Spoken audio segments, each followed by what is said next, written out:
nous sommes à la deuxième journée de notre colloque dans le cadre du centenaire de notre fondation, des Sœurs missionnaires du Saint-Esprit. Et alors, aujourd'hui, nous allons continuer à avancer sur ce chemin de la grâce de la rencontre, mais aussi sous l'angle de l'interculturalité comme lieu missionnaire. Hier, nous avons pu avoir de brillants exposés, à partir par exemple de la présentation du Père Jean-Paul, qui nous a, à travers la Cananéenne et Jésus, cette rencontre qui nous fait penser vraiment à la grâce de la rencontre quand il y a déplacement. Puis ensuite, nous avons eu la joie d'avoir plusieurs intervenants autour d'une table ronde qui présentait les différentes figures de la Fondation des Sœurs Spiritaines. Dans l'après-midi, ce fut plutôt la présentation du contexte historique grâce à Catherine Marin. Et nous avons fini par un bel exposé de notre supérieur général qui nous a expliqué comment nous passons de l'intuition fondatrice à l'institution. Aujourd'hui, nous allons davantage nous focaliser sur la fidélité à ce charisme missionnaire. C'est d'abord le Père Richard Faga qui va nous entretenir sur le thème François Lieberman et Eugénie Capps, la généalogie d'un charisme.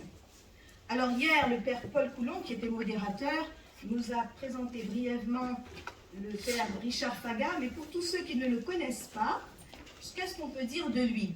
Eh bien que le Père Richard est marqué, sa formation spirituelle est marquée par l'internationalité.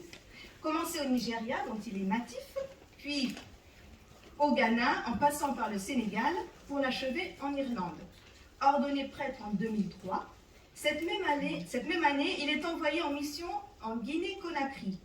En 2010, à la demande de la congrégation, il arrive à Paris pour s'investir dans les sources spirituelles. Il aura comme directrice de spécialisation en histoire missionnaire à l'Institut catholique de Paris, Madame Catherine Marin, ici présente. Ses études ont abouti à une thèse de doctorat en théologie intitulée « François Lieberman, enjeux, actualité et postérité d'une pensée et d'une spiritualité missionnaire à l'heure de la nouvelle évangélisation ». Depuis septembre, comme l'a rappelé le Père Paul Coulon, il est responsable de la maison Poulard des Places à Rennes, un centre spiritain de ressourcement spirituel et de recherche. Alors, le regard et les recherches du Père Richard sont un grand intérêt pour les sœurs spiritaines. D'abord parce que le Père Richard chemine avec nous depuis le chapitre général de 2013, puis au chapitre général de 2019 en tant que modérateur, et qu'à la suite du Père Arcel, je peux oser le dire, il poursuit ce travail de critique historique de nos documents d'archives et des écrits de notre fondatrice. Très rapidement, je vais lui laisser la parole, en disant qu'aujourd'hui, il va nous présenter, il va mettre en parallèle les itinéraires de François-Marie Paul Lieberman et d'Eugénie Capps dans une approche généalogique, attentive d'abord au lieu natal de l'un et l'autre charisme, pour souligner ensuite la postérité qu'ils ont suscitée d'hier à aujourd'hui. À vous, Père Richard. Si je me reconnais dans tout ça, surtout la manière de résumer mon intervention. Alors, bon, je vais essayer. Bonjour.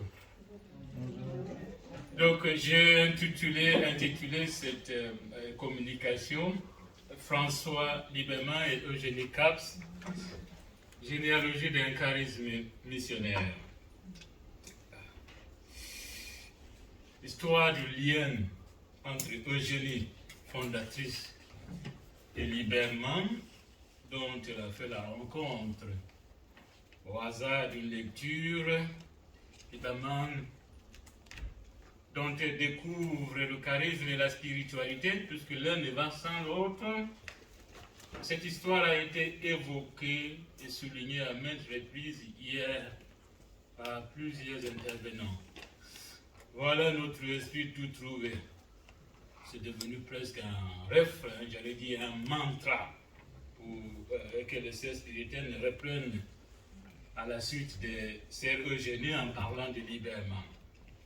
Ce lien est de plus en plus mis en évidence et explicité dans l'iconographie au fur et à mesure, je le pense, que nous en approfondissons la signification. À moins de m'être trompé, je pense avoir remarqué l'autre jour à la maison mère de Sœurs, sur un portrait de Lieberman, une précision qui disait que c'est le maître spirituel. Il y a là quelque chose de l'ordre de la reconnaissance, mais aussi de l'anamnèse. C'est pour ne pas l'oublier que l'on tient tant à le rappeler visuellement. Ce que je vais proposer ce matin, c'est une invitation à entrer plus profondément dans la lecture que nous faisons de la rencontre entre Eugénie Capps et François Lieberman. Une vraie rencontre, on nous l'a rappelé hier encore, ne laisse jamais indemne. Elle suscite des déplacements, elle conduit à des changements de cap ou confirme un itinéraire déjà entamé. Elle peut constituer un véritable tournant et devenir à ce titre le point de départ de toute une histoire. Ma thèse, ce que je vais tenter de redire ce matin, ce n'est pas qu'il y a eu un tournant liebermanien chez Eugénie sur le plan spirituel, ça vous le savez. D'où le mantra, voilà notre esprit tout trouvé. Ma thèse, c'est qu'il nous faut saisir la portée généalogique de cette rencontre. On voit mieux apparaître la figure du père spirituel, du maître à penser qui engendre, et la figure de la fille spirituelle qui se laisse engendrer. Et c'est à cette condition-là qu'elle pourra engendrer à son tour.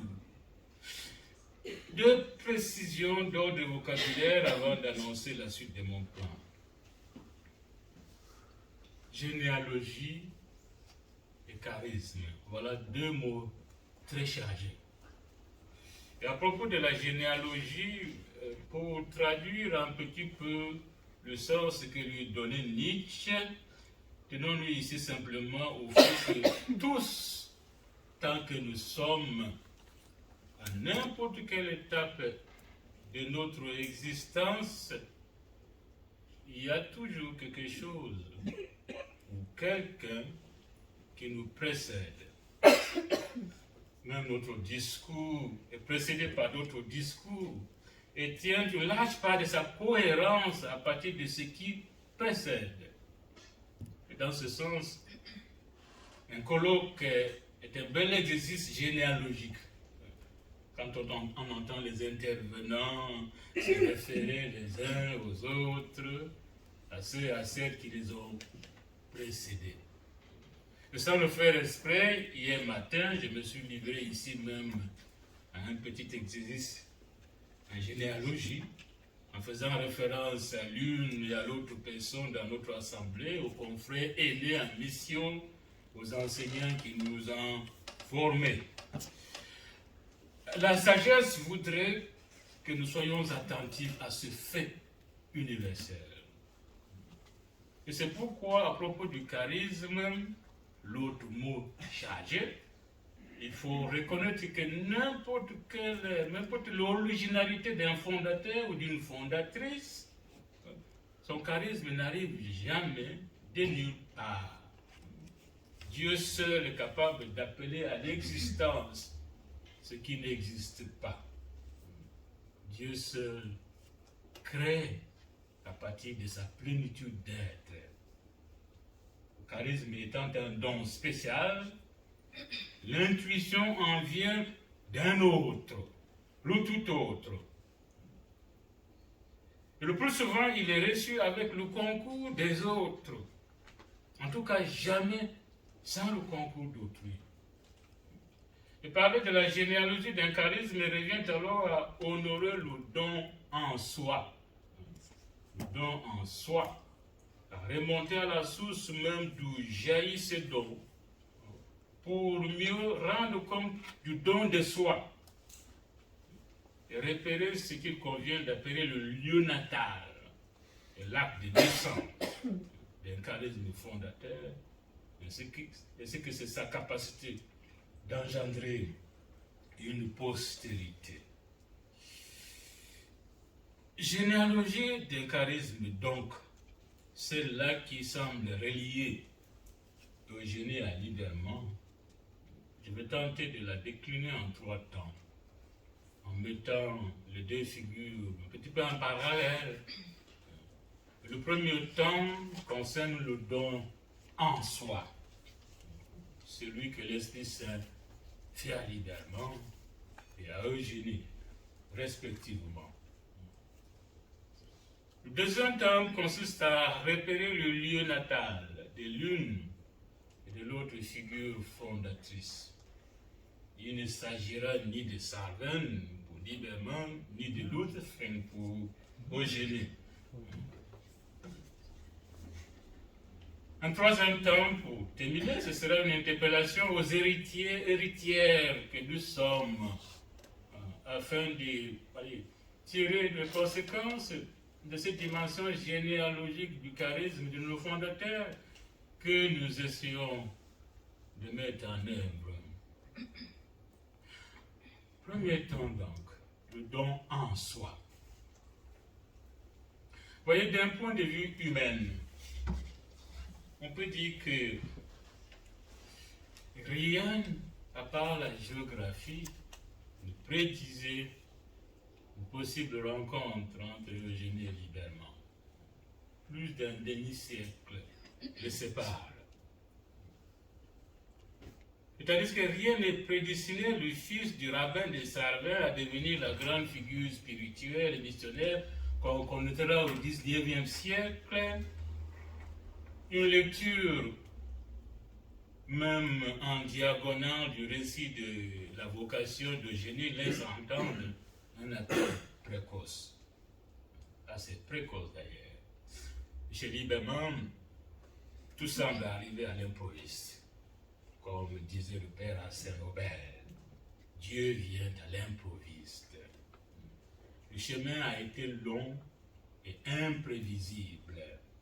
Et c'est ce chemin qui l'a conduit du judaïsme à l'Église jusqu'à entendre l'appel de la mission. Et de son vivant, on reconnaît déjà des vertus à Liberman dont lui-même ne semble pas avoir la moindre sensibilité. Il deviendra fondateur malgré lui, car de ce temps, jamais imaginé lui-même à l'origine d'un tel projet. Il ne l'était pas. Et après la fondation fragile à la Neville, la mission de deux Guinées qui va déclencher la grande histoire des spiritaines en Afrique notamment, se présentait à l'improviste. Avec cette rencontre inespérée de Liberman et Monseigneur Baron à Notre-Dame-des-Victoires, par l'instrumentalité de l'abbé Dufus de Genette. L'imprévisible semble donc caractériser le cheminement spirituel de Liberman. Et quelques années après avoir fondé la Société du Saint-Cœur de Marie, il fera cette confidence à l'un de ses disciples, je pense que c'est à Jérôme Schunderheimer. Dieu m'a tout donné. Il m'a attiré sans me demander la permission. Et avec une violence que je n'ai pas encore aperçue à personne jusqu'à présent. Où c'était un don de Dieu que d'être reconnu par ses co-séminaristes dès ses premières années au séminaire Saint-Sulpice à Paris, comme ayant les mots justes, toujours les mots justes pour guider sur la voie de la vie intérieure. car Lieberman ne s'est pas inventé directeur des âmes. Il a reçu ce don. Et ce don, il a reçu à l'école d'autrui. Monsieur Ollier et d'autres figures de l'école française, ils l'ont touché. C'est dans ce foyer de spiritualité, à cette école d'oraison, que l'homme intérieur prend forme chez Lieberman. C'est là que va se constituer les bases de ce que l'on reconnaîtra chez lui comme une doctrine de renoncement, doctrine de paix. Et s'il a pu survivre, s'il a pu survivre au fait d'être renié par son père, pour qui ce fils converti au christianisme est désormais mort et enterré, s'il a pu persévérer dans la maladie, et pas n'importe laquelle, une épilepsie qui l'humilie et qui lui barre le chemin vers le sacerdoce, s'il a pu tenir des années sans commettre l'imparable, c'est que François Lieberman était habité. Il a su entrer dans cette démarche généalogique qui permet de se tourner vers l'autre, qui me précède, et par là même, de se tourner vers le plus grand que soi, ou tout autre, pour recevoir de lui le don suprême, c'est-à-dire l'Esprit Saint, qui est à l'origine de tout charisme authentique. Et sans qu'il le cherche lui-même, sans qu'il brandisse son curriculum vitae, on viendra le chercher pour aller diriger un noviciat.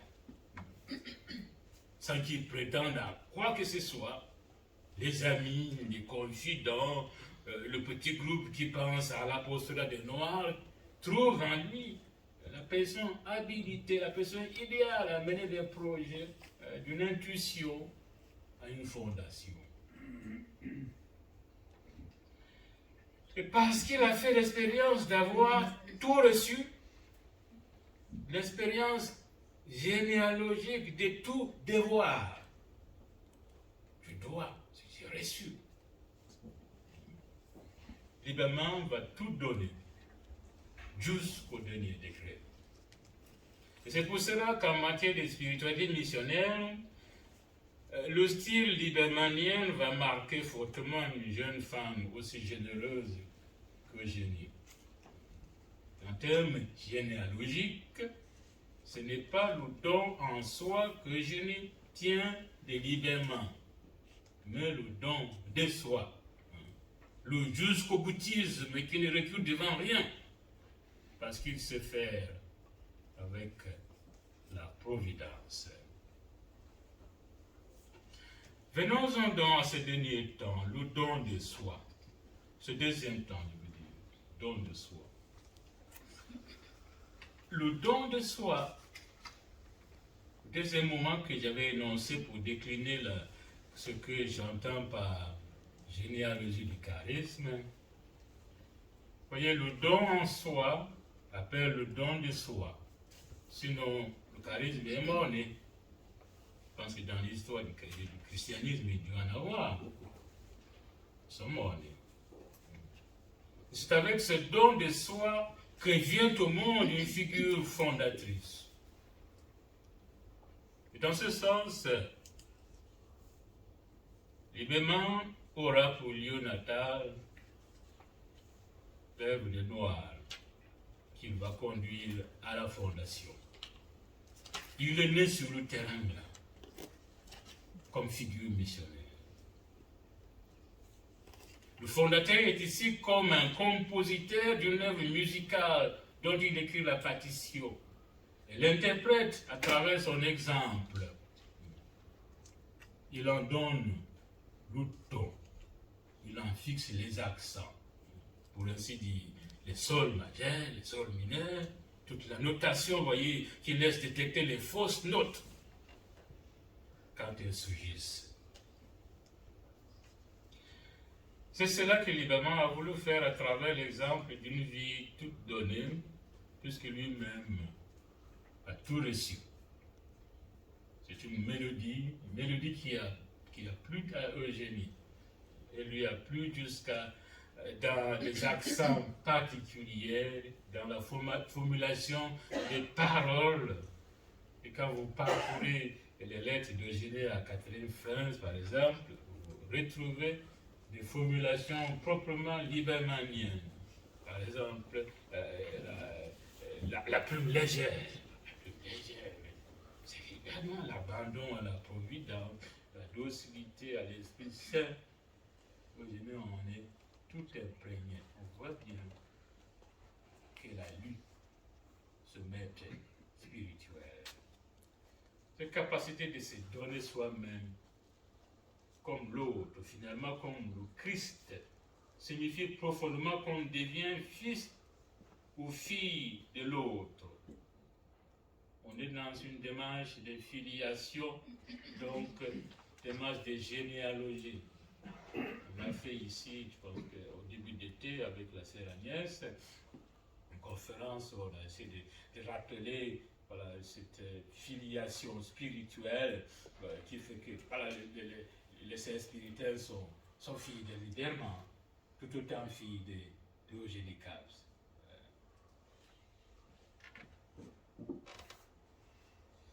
Donc on est dans cette démarche de filiation, de généalogie, et cela permet de saisir pourquoi l'œuvre d'Eugénie va prendre définitivement une orientation uniquement missionnaire, rien d'autre. Une autre orientation, avec le Carmel par exemple, on nous disait hier,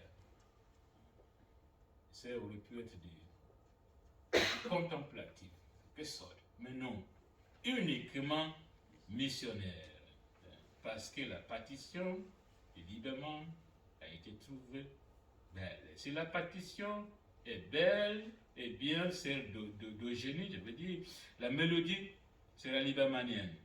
C'est de savoir se faire nègre avec les nègres, gaulois avec les gaulois, bajao avec les bajao, je pense qu'on entendra tout à l'heure, pygmées avec les pygmées dans les forêts de l'Afrique centrale.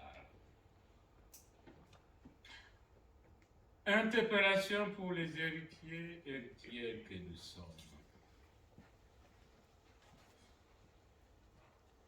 Je n'ai retenu qu'une, et assez profonde, à mon sens. Je reviens à ce fait de la filiation.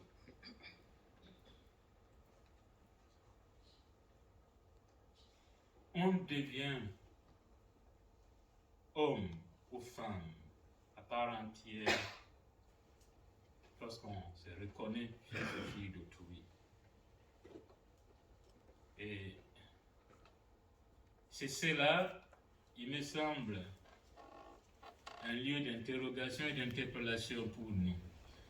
Et si nous voulons mettre en œuvre et vivre le charisme d'autrui, ce que nous avons reçu de nos fondateurs et de nos fondatrices, il faudra se mettre à l'école résolument de ces fondateurs et de ces fondatrices.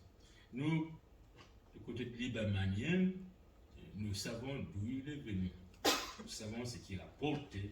Nous savons ce qu'il a reçu, ce qu'on donne et comment il s'est donné lui-même. Se mettre à son école, c'est rappeler tout cela. Se mettre à l'école d'Eugénie Cabs et mettre en œuvre son charisme aujourd'hui. Il faut chercher à être ses filles. Et authentiquement, ses filles. Donc, entrer dans cette généalogie, dans cette démarche de filiation, pour se ressembler de plus en plus à cette personne qui a écrit, qui a reçu cette partition, qui a donné la tonalité, qui a une mélodie.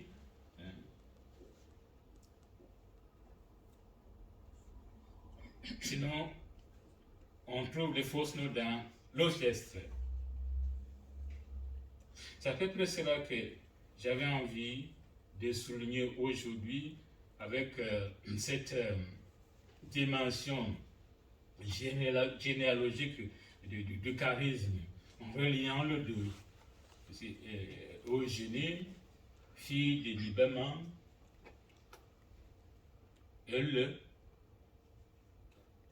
sur le plan du charisme, sur le plan de la mise en œuvre de cette spiritualité qui traduit le charisme liebermanien. Je vous remercie.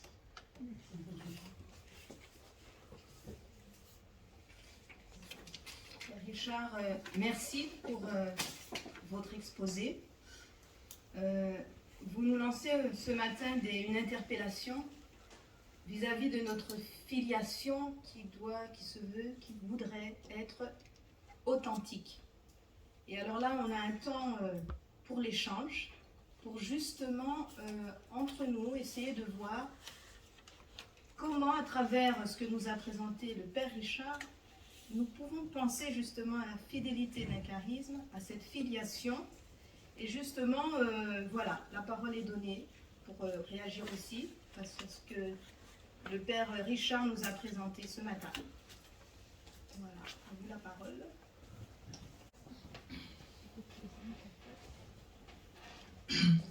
Je suis sœur Honorine Spiritaine. Merci Père Richard pour votre bien exposé. Nous sommes filles de Lieberman, vous l'avez rappelé. Ma question peut-être se pose pas seulement à vous seuls, mais même aux intervenants d'hier. C'est que quand il y a eu la rencontre entre Eugénie Caps avec Monseigneur le Roi, il avait été décidé qu'il y aurait une nouvelle congrégation.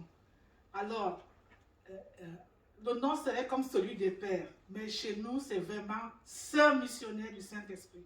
Et chez vous, c'est père du Saint-Esprit. Qu'est-ce qui fait cette différence?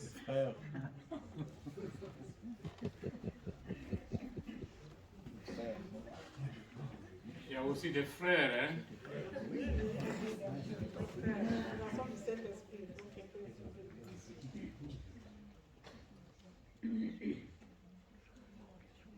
Bon, je vais tenter une réponse, mais la réponse est posée aussi à la salle, à l'Assemblée. Quand est-ce que... Bon, il me semble qu'à un de vos chapitres généraux, c'est récent, la question de votre nom officiel s'est présenté. Encore. Ça a été fixé tout dernièrement. Ouais. Donc, le nom que vous portiez avant, bah, je pense que pendant longtemps c'était un peu provisoire. Hein? Non, jamais provisoire. C'est le même nom, le même nom, sœur missionnaire du Saint-Esprit. Et si missionnaire est mis dans le nom, c'est qu'il y a quand même une note particulière. Je ne sais pas.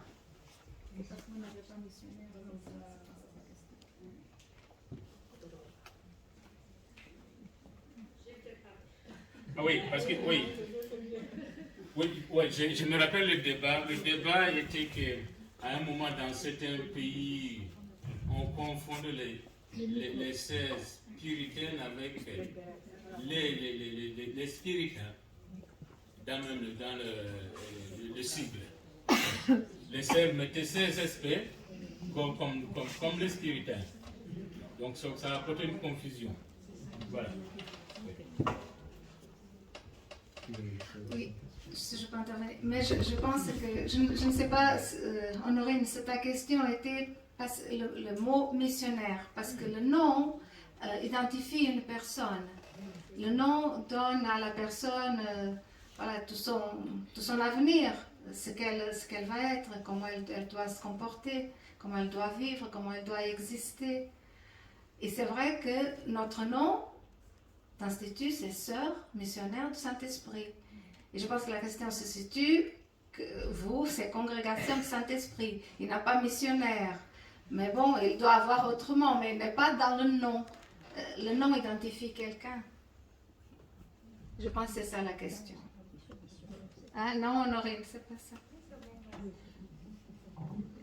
Oui, mais la distinction n'enlève rien au charisme authentique de ces origines. le charisme fondateur. Ouais.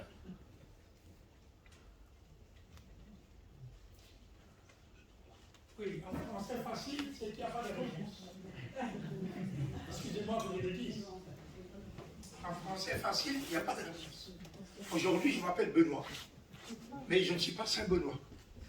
Mais je peux le devenir. C'est-à-dire que le mot missionnaire est inséré dans l'esprit. Les pères du Saint-Esprit, c'est inséré dans l'esprit. Moi, je pense que Lieberman n'avait pas besoin de... nos fondateurs n'avaient pas besoin de préciser. Mais on savait que c'était des missionnaires en vue de la fin.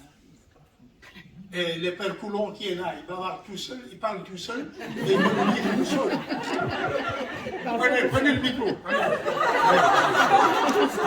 Amène le micro. Mais oui, c'est vrai. Je suis désolé d'avoir à rappeler d'abord que Lieberman n'est pas le fondateur des Spiritains. Et la congrégation qu'il a fondée s'appelait Missionnaires du 5 heures de Marie.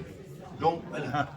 Et si... Alors, elle a disparu, il est donc rentré dans une congrégation qui existait avant lui, et dont le but initial avec Poulard des Places n'était pas uniquement d'être missionnaire au sens étroit qu'il a pris au XIXe siècle, c'était râler à l'extérieur. Donc, d'autant plus que Poulard des Places entendait former des gens pour la mission partout en France, éventuellement ailleurs. Donc, mais sa volonté, la fondation du Saint-Esprit, c'était pas des missionnaires du Saint-Esprit, c'était la congrégation du Saint-Esprit pour former des gens sous l'inspiration de l'Esprit Saint qui fourniraient du personnel missionnaire à Grignon de Montfort au début. Je les formerai, vous les utiliserez. Donc il écrivait donc à Grignon de Montfort. Après, évidemment, le séminaire du Saint-Esprit est devenu en charge de la formation de ceux que, en raison des liens entre politique et Église, donc à l'époque, ceux que le gouvernement enverrait comme prêtres dans ce qui était les colonies de l'époque. Donc même le mot missionnaire n'avait pas tout à fait le même sens au début du XVIIIe siècle et puis au XIXe. Mais quand Lieberman fonde, il n'y a aucun doute. Donc, il fonde une congrégation dont le premier nom est toujours missionnaire. Alors, il hésite entre deux choses, ou plutôt à Rome, le Vavasseur voulait qu'on les appelle missionnaires de la Sainte Croix, car il n'y a de salut que dans la croix de Jésus-Christ. Et Lieberman, au début, ne pense qu'à ça. Bon, jusqu'au moment où, n'arrivant pas à rédiger la règle, il y en a des difficultés, il se met à faire tous les sanctuaires mariaux donc de Rome, y compris la Madone de l'accouchement qui est à 200 mètres de sa mansarde, et là, il accouche de sa règle à partir du moment où il a décidé de donner le titre et l'inspiration, donc missionnaire du 5 heures de Marie. Et je crois me souvenir avoir lu que Eugénie Cabs avait regretté que dans l'appellation de sa congrégation, on ait supprimé la deuxième partie. Elle voulait s'appeler Sœur missionnaire du Saint-Esprit et du 5 heures de Marie. Et puis Rome, apparemment, dans le décret, a supprimé la deuxième partie. Bon, voilà. Bon. Donc, l'histoire, parfois, apprend beaucoup aussi sur le charisme. Bon. C'est pas toujours des idées qui gouvernent. Hein. C'est l'Esprit Saint d'une part, et puis peut-être un scribe de Rome qui a trouvé que c'était trop long, ça, on se fait ça. Voilà.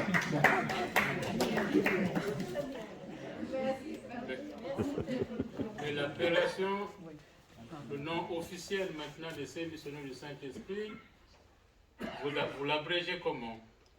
Alors oui, alors le sigle. Hein, le sigle. Alors retenez bien, ce sera très simple. Tout le monde m'entend? Vous parlez à le micro et pas là.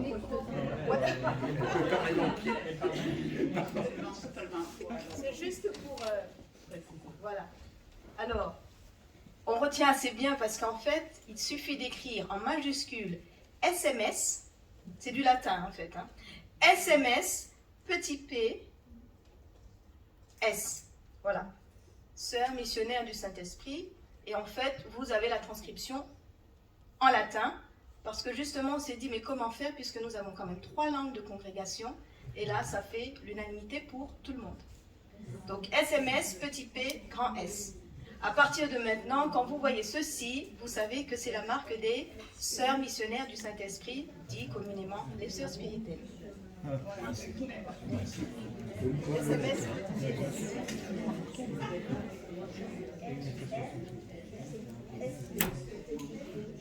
Oui, moi je souligne, c'est Albert Perrier qui a travaillé à l'île Maurice, je souligne que le premier missionnaire du Saint-Cœur de Marie qui a été envoyé à l'île Maurice, c'est le Père Laval. Et lui a vécu le charisme libermanien de l'œuvre des Noirs. Alors je pense qu'il y a là quelque chose d'important entre 1841 et 1848, où il y a eu la fusion. Le Saint-Cœur de Marie a vécu avec le charisme missionnaire de Liberman. Et je pense que le Père Laval en est un exemple. Alors je dis, est-ce qu'il ne faudrait pas rattacher donc le charisme profond des sœurs missionnaires spiritaines de ce temps de l'œuvre des Noirs, bon, vécu par le Père Laval, que je connais bien. Voilà un rapprochement. Merci. Sûrement pas pour donner une réponse au Père Perrier, mais pour faire une petite réflexion. D'abord, merci beaucoup, Père Richard, pour l'exposé. Mais j'aime bien quand Benoît dit en français facile. Moi, je parle en français facile. Alors, je suis un peu perdue quelquefois avec les partitions et les notes de musique. Mais j'aime beaucoup les fausses notes, par contre. Parce que ça, c'est très parlant, les fausses notes. Ce que je voulais dire, c'est charisme et spiritualité.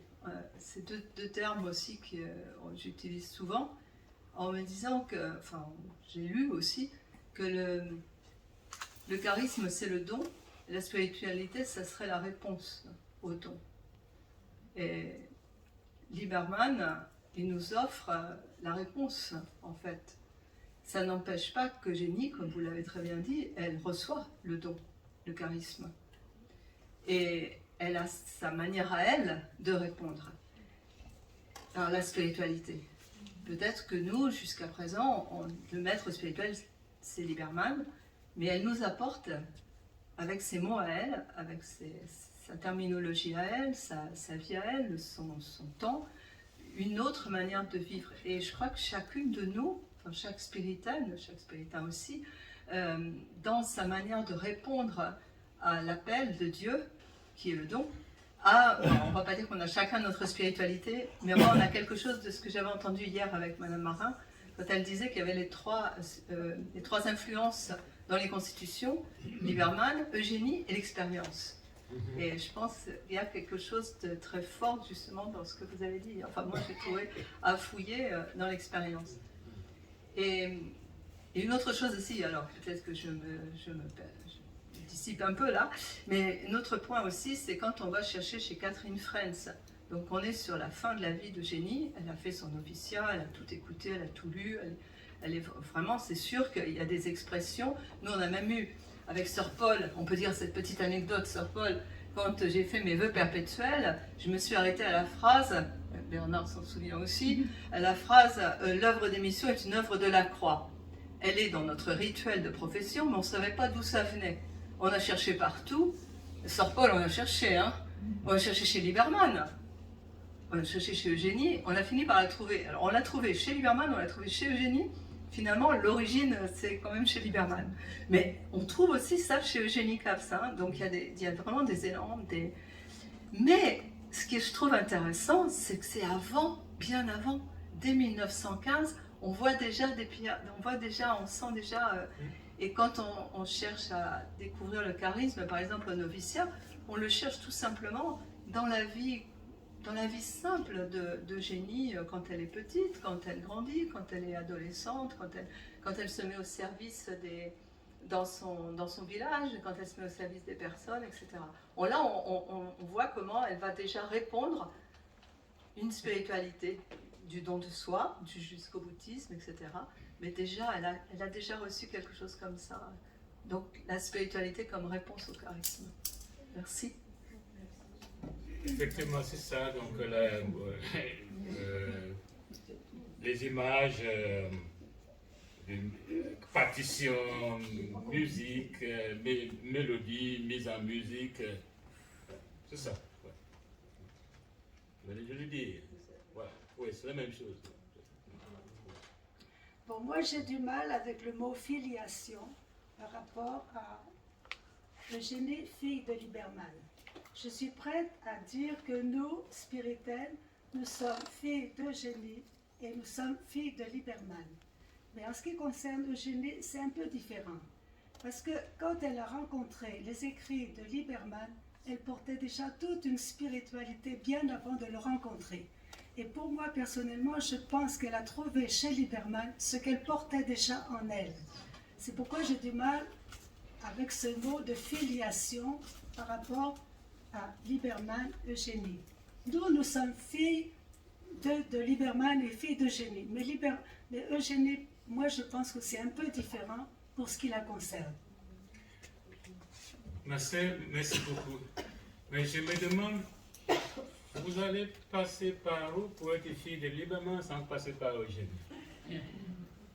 Nemo dat code non habet. Je ne peux pas vous donner ce qu'elle n'a pas reçu. Je pense que c'est pour cela, en tout cas, bon, c'est pour cela qu'on dit qu'Eugénie s'était inscrit dans la lignée de Lieberman, voilà, en disant que voilà, tout notre esprit, tout trouvé, c'est à ce moment-là. C'est ça qui fait la filiation. C'est ça qui fait cette inscription dans la lignée d'autrui. C'est pas qu'il a engendré. Eugénie n'est pas père de Lieberman n'est pas père d'Eugénie, il n'a pas enfanté. C'est dans sa volonté, Eugénie, de s'inscrire volontairement à l'école d'autrui. C'est ça qui fait la filiation. C'est une filiation spirituelle, tout autre. Mais si vous voulez sauter Eugénie pour aller directement chez Lieberman, je ne pense pas que vous allez passer par où. Je vais réagir un peu à ce que Albert disait. Lieberman est l'œuvre noire.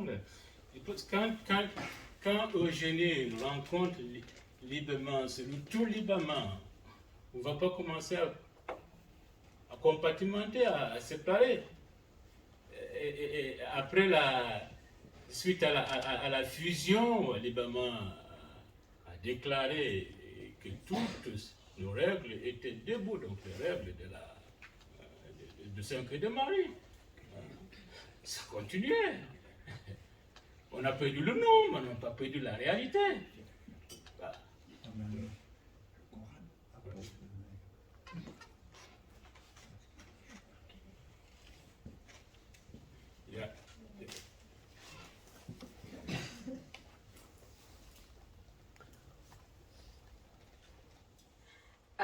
Je m'appelle Ethel Viena. J'exprime d'abord ma grande joie depuis hier de voir comment c'est pas seulement nous, les spiritains et les spiritaines, qui s'embrouillent un peu de faire voir qui a été lancé dans le cœur d'Eugénie et de Lieberman depuis hier. J'aimerais poser une question à tous ceux qui se sont donnés de leur temps, de leur cœur et de leur capacité aussi pour plonger un peu sur ce qu'était notre histoire il y a 100 ans. Nous savons que pour qu'il ait intuition, il a vu sûrement une intimité profonde avec le Seigneur qui l'a fait comprendre à un moment que dans les vécus du Christ, il y a une vision réelle qu'il fallait répondre. Et j'étais contente quand j'ai entendu dire qu'à 19e siècle, il y a eu tout un boom de congrégations qui sont apparues. Mais il n'y a pas Dieu avec le même charisme. Parce qu'il fallut que chacun réponde à un côté de Jésus. Vous, qui vous avez plongé avec cœur et capacité aussi pour nous étudier un peu ce qui était l'histoire de notre congrégation aujourd'hui. Moi, si je comprends bien ce que montrent les profonds d'Eugénie et de Lieberman, elles nous disent, lui aussi nous dit qu'il est impossible d'être missionnaire sans être des saints. Et ce qu'ils veulent que nous communiquions aussi, c'est ce désir de christifier, si on peut dire audacieusement, l'humanité, la société d'aujourd'hui. Vous qui vous avez la connaissance de du milieu, bien plus que moi, et de la société d'aujourd'hui, en quoi le monde d'aujourd'hui attend de notre charisme et de notre spiritualité. Hier, c'était presque à l'ébullition de l'esclavature, c'était l'Afrique. Et aujourd'hui, notre spiritualité, ou comment on peut le faire continuer à incendier le monde comme nos prédécesseurs nous l'ont fait passer. La question n'est pas, c'est Marcel. Je pense qu'il y a un moment dans le colloque qui est prévu pour ça. Voilà, il y a un après-midi, tout un après-midi, une table ronde où nous serons, comment dire, interpellés par d'autres voix venant de l'extérieur. Un regard porté sur nous, ce que le monde d'aujourd'hui attend de nous. Voilà. Une question.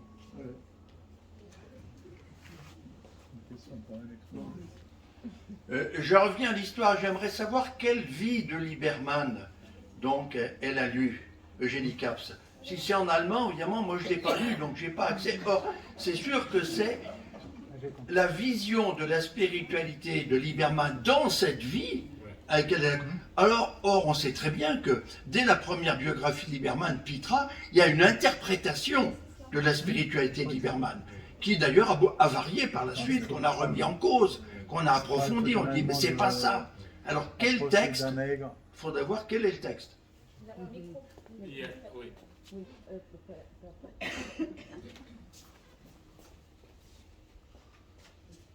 Alors, Paul, tu as tout à fait raison. En fait, Eugénie avait acheté le livre, la biographie de Pitra. Et donc, ça a été son livre de chevet. Et effectivement, en lisant l'ouvrage qui est aux archives, qui était la 2e édition, elle avait la 2e édition, il serait intéressant justement de reprendre toute la spiritualité de Lieberman qui a été relevée par le père Pitra. Ça, je suis tout à fait d'accord avec toi. Ça, il faudra... mais c'est un énorme travail, et surtout un travail de relecture et en même temps de mise en contexte avec évidemment toutes les références spirituelles et théologiques de l'époque. Mais c'est ce livre qui a été vraiment le détonateur de toute cette réflexion, ce lien avec Lieberman.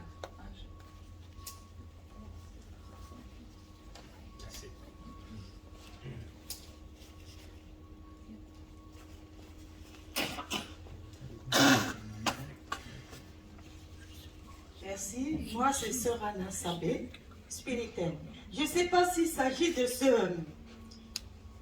cette poésie que Eugénie a trouvée de Monseigneur le Roi, où elle s'est exclamée, voilà notre esprit tout trouvé.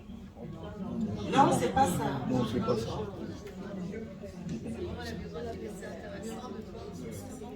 Effectivement, il fallait...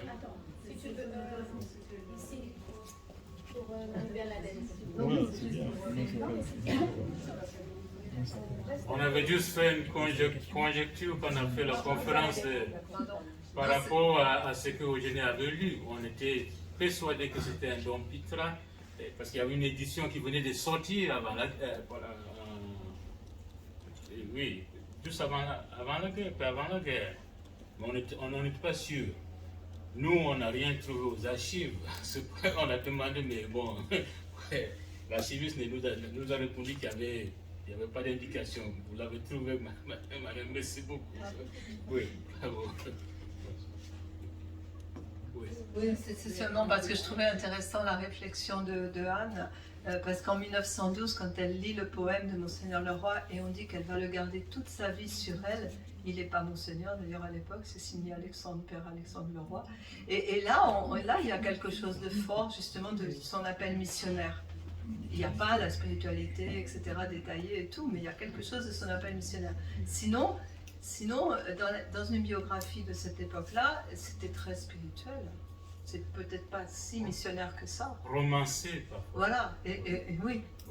Mais tout le côté Et après, bon, peut-être que là, je rêve un peu parce que je parle tout haut, je pense tout haut, mais le fait que Monseigneur Leroy, après, se tourne vers Mère Michael en disant ce qu'on entendait hier, quelqu'un qui va peut-être voir la mission de manière plus posée, etc., moins peut-être mystique dans le sens spirituel, peut-être que Génie, elle était très lancée du côté de la spiritualité, je ne sais pas comment dire, une spiritualité de l'esprit, de prière, etc. Et donc c'est bien dans l'expérience qu'on trouve l'appel à la mission, au don de soi jusqu'au bout. Je pense un peu tout. Là.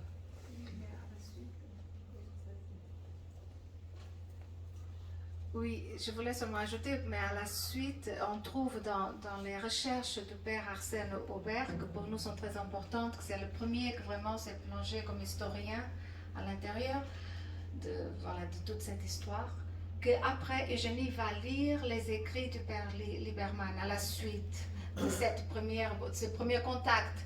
Donc je pense qu'après, même dans ces lettres qu'elle a écrites à Catherine Frentz, c'est beaucoup plus tard, on sent, comme disait Sœur Marie-Bernadette, parfois on sent Eugénie et Lieberman, voilà, vraiment qui sont très très connectés.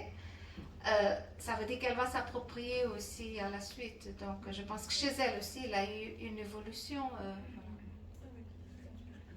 Mais les citations comme la plume légère ne viennent pas du tout d'un don Pitra, ça vient de l'aide spirituelle. Voilà. Elle a lu. Ouais. Dans le même domaine, j'ai lu dans une lettre du Père Klaus qu'il apportait à Eugénie, à ses compagnes, le directoire spirituel, qui est le résumé un peu pour les basiques des écrits du Père Lieberman. Que nous avions en Afrique, c'était facile à transporter, un livre. On ne pouvait pas transporter toutes les lettres spirituelles ni tous les documents. Mais le directoire spirituel est un bon, enfin, je ne sais pas ce que pensent les experts, mais c'est un bon résumé de Lieberman pour commencer. Et donc le Père Klaus avait apporté cela à Parchuler ou à Jouy-en-A, aux Arches, je ne sais pas.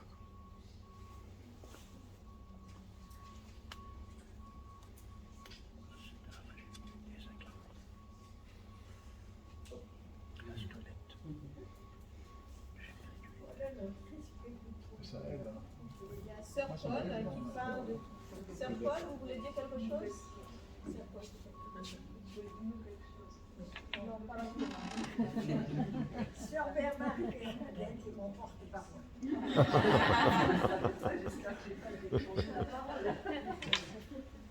Alors, c'est formidable parce que nous sommes bien dans les temps. Étant donné que l'exposé du Père Richard n'a pas été trop long, cela nous a permis de vraiment partager tranquillement, sans stress. Et du coup, nous nous acheminons aussi tranquillement vers la pause. Peut-être un petit mot pour encore remercier le Père Richard, c'est que dans la deuxième partie, nous aurons plus l'expérience du terrain. Donc j'aime beaucoup quand notre sœur Marie-Bernadette a bien repris charisme, le don que l'on reçoit, et la spiritualité, la mise en œuvre, la réponse. Et nous aurons deux insertions à l'exemple pour montrer justement comment va se décliner cette réponse des sœurs spirituelles sur le terrain. Je vous mets en appétit quand même un peu. Hein. Voilà, merci beaucoup Père Richard. Alors, notre pause tranquille, on peut revenir vers 10h45.